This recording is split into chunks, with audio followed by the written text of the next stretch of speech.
En Suisse romande, on le sait, on aime les choses bien faites. On est fiers de notre savoir-faire, de nos produits. Mais aujourd'hui, est-ce que ça suffit? De plus en plus, les clients, que ce soit à Genève, Fribourg ou Neuchâtel, attendent autre chose. Ils veulent de la transparence, de l'engagement. La vraie question, ce n'est plus seulement comment est-ce qu'on vend, mais plutôt comment est-ce qu'on vend en restant fidèle à nos valeurs. Ah, voilà le grand dilemme qui bloque beaucoup d'entrepreneurs. Faut-il choisir entre la croissance et la conscience? Eh bien, dans les minutes qui viennent, on va voir que non seulement ce choix n'est plus nécessaire, mais que la responsabilité, en fait, c'est le nouveau moteur de la croissance. D'un côté, on a le piège, le mirage du greenwashing. Vous savez, des belles paroles, des étiquettes vertes un peu partout, mais derrière, pas grand-chose de concret. C'est un jeu assez dangereux qui se termine quasi toujours par une perte de confiance. Et de l'autre, on a le chemin de l'authenticité, le marketing durable. Là, on ne parle pas de poudre aux yeux, mais de fondations solides. Il s'agit de construire une vraie relation avec ses clients, basée sur des preuves, pas juste des promesses. Alors, le marketing durable, c'est quoi au juste? C'est tout simple. C'est aligner ses actions avec ses paroles. C'est faire en sorte que chaque décision, de la conception d'un produit jusqu'à la campagne de pub, ait un impact positif.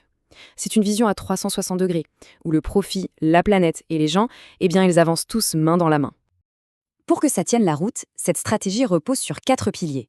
D'abord, être responsable. Ça veut dire être juste avec tout le monde, des fournisseurs aux employés. Ensuite, être écologique. Là, on s'engage à réduire son impact de manière mesurable.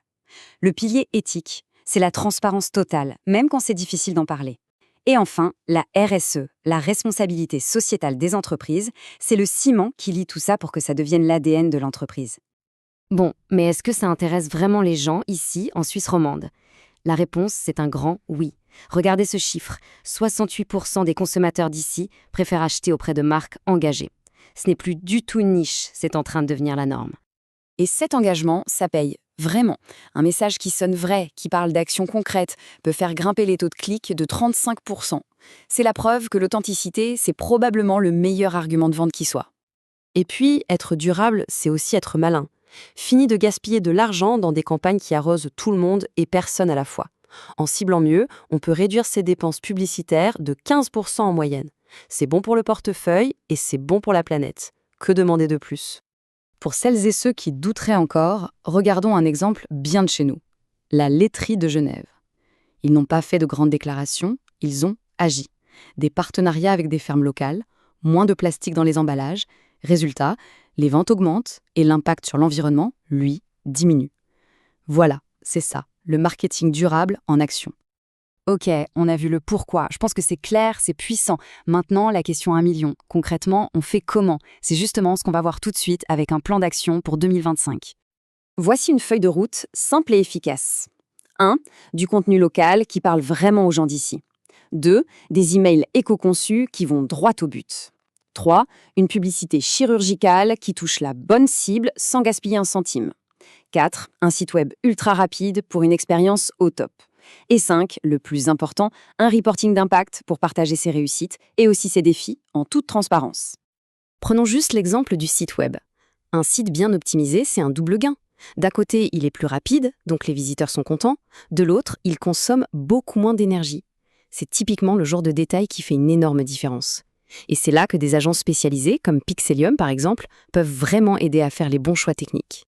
L'intelligence artificielle, on n'entend que ce mot-là en ce moment, mais est-ce que cette technologie, qu'on sait assez gourmande en énergie, a vraiment sa place dans une stratégie durable? La réponse pourrait bien surprendre.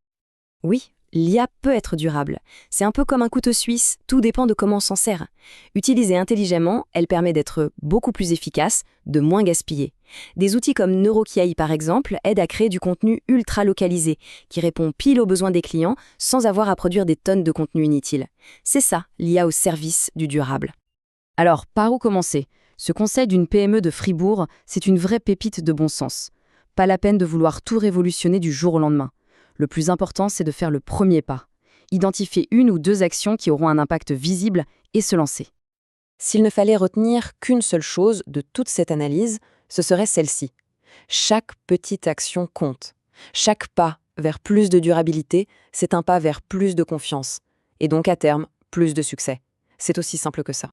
Et pour celles et ceux qui se sentent un peu perdus face à tout ça, il faut savoir que des solutions existent.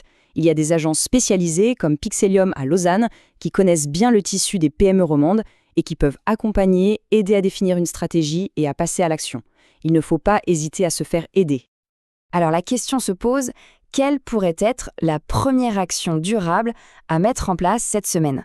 Peu importe sa taille, l'important c'est de commencer. Comme on dit, le plus grand voyage commence toujours par un premier pas. Si ce décryptage a donné quelques idées, un petit j'aime nous ferait super plaisir. Et si une idée de première action a germé, pourquoi ne pas la partager en commentaire? C'est en échangeant nos expériences qu'on avance tous ensemble. Et bien sûr, pensez à vous abonner pour ne rien manquer de nos prochaines explorations. À bientôt!